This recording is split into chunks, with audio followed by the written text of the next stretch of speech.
രാമായണത്തിലെ രാവണന് 3 മാമന്മാർ, മാലി, സുമാലി, മാല്യവാൻ, 3 മാമന്മാരാ. മാലി ഭരിച്ചതാണ് ബാലി, മാല്യവാൻ ഭരിച്ചത് മലേഷ്യ, സുമാലി ഭരിച്ചത് സുമന്ത്ര. ഇന്നും ഈസ്റ്റേൺ കൺട്രീസിൽ പോയി കഴിഞ്ഞാൽ ഇതെല്ലാം കാണാം.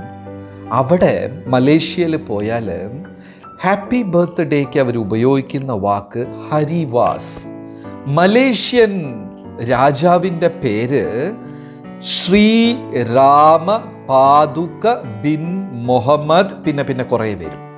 തുടങ്ങുന്നത് ഇപ്പോഴും മലേഷ്യൻ രാജാവിൻ്റെ പേര് ശ്രീരാമ പാതുക. പാതുക്കയ്ക്ക് അവർ പടുക്ക എന്ന് പറയും, അത്രയേ ഉള്ളൂ, റൈറ്റ്? അവിടെ തെരുവുകൾ, മലേഷ്യയിലെ തെരുവുകളെല്ലാം Rama Allen Java 2, Rama Allen Java 9 തുടങ്ങുന്നത് രാമ എന്ന പേരിലാണ്. അതേപോലെ ബാലി, സുമന്ത്ര, ഇന്തോനേഷ്യ, ജക്കാർത്ത ഒക്കെ പോയി കഴിഞ്ഞാൽ 1000 തെളിവുകൾ. അവരുടെ എയർലൈൻസിൻ്റെ പേര് ഗരുഡ എയർലൈൻസ്. 1000കണക്കിലാ തെളിവുകളുള്ളത്. പിന്നെ 3000 കൊല്ലം പഴക്കമുള്ള അഗ്നിദേവന്റെ ക്ഷേത്രം പഴയ റഷ്യയുടെ ഭാഗമായ കസഖസ്ഥാൻ എന്ന സ്ഥലത്ത് 3000 കൊല്ലത്തിൻ്റെ ക്ഷേത്രം, അഗ്നിദേവന്റെ ക്ഷേത്രം. ഋഷിമാർ ഒത്തുകൂടി തപസ്യ ചെയ്യുന്ന സ്ഥലം ഋഷേയ, ഋഷിമാരുടെ സ്വന്തം സ്ഥലം. പറഞ്ഞ് ഋഷേയ റഷ്യയായി. അതിൻ്റെയും തെളിവുകൾ ശേഖരിച്ചു കൊണ്ടിരിക്കുകയാണ്. പിന്നെ നിങ്ങൾ നോക്കിക്കോളൂ, പാകിസ്ഥാൻ, ഉസ്ബെക്കിസ്ഥാൻ, കസഖസ്ഥാൻ, അഫ്ഗാനിസ്ഥാൻ, ടർക്കിസ്ഥാൻ.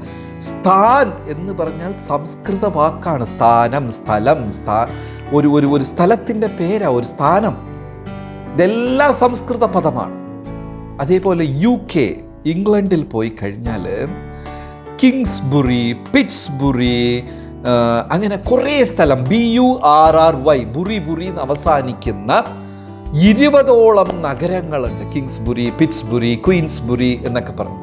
ഈ ബുറി സംസ്കൃത പദമായ പുരി എന്ന് വെച്ചാൽ നഗരം. നമുക്കറിയാം അനന്തപുരി, ജഗന്നാഥപുരി. പുരിയുടെ ഇനിയൊരു വെർഷനാണ് ബുറി എന്ന് പറയുന്നത്. പിന്നെ അദ്ദേഹം വലിയ ഒരു റിസർച്ച്, മെഡിക്കൽ ടേംസിൽ റിസർച്ച് ചെയ്യാണ്. അക്ഷ, അതിൽ നിന്ന് ഐസ് എന്ന വാക്ക്. നാസിക, അതിൽ നിന്ന് നോസ് എന്ന വാക്ക്. ഗ്രന്ഥി, അതിൽ നിന്ന് ഗ്ലാൻഡ്, പിറ്റ്യൂട്ടറി ഗ്ലാൻഡ് എന്ന വാക്ക്. ഇങ്ങനെ 3000 മെഡിക്കൽ ടേംസ് സംസ്കൃത പദത്തിലിരുന്ന് ഉദ്ധരിച്ചു വന്നതായിട്ട്. അതായത് ഒരു കാലഘട്ടത്ത് ഒരേ ഒരു സമ്പൂർണമായ സംസ്കാരം മാത്രമേ ഉണ്ടായിരുന്നുള്ളൂ. അതാണ് നമ്മുടെ ഭഗവത്ഗീത, ഭാഗവത, സനാതന ധർമ്മം. This is complete because this harmonises with nature. പ്രകൃതിയോട് ഇണങ്ങി ജീവിക്കാൻ പഠിച്ച ഒരു സംസ്കാരമാണ് ഈ ഒരു സംസ്കാരം.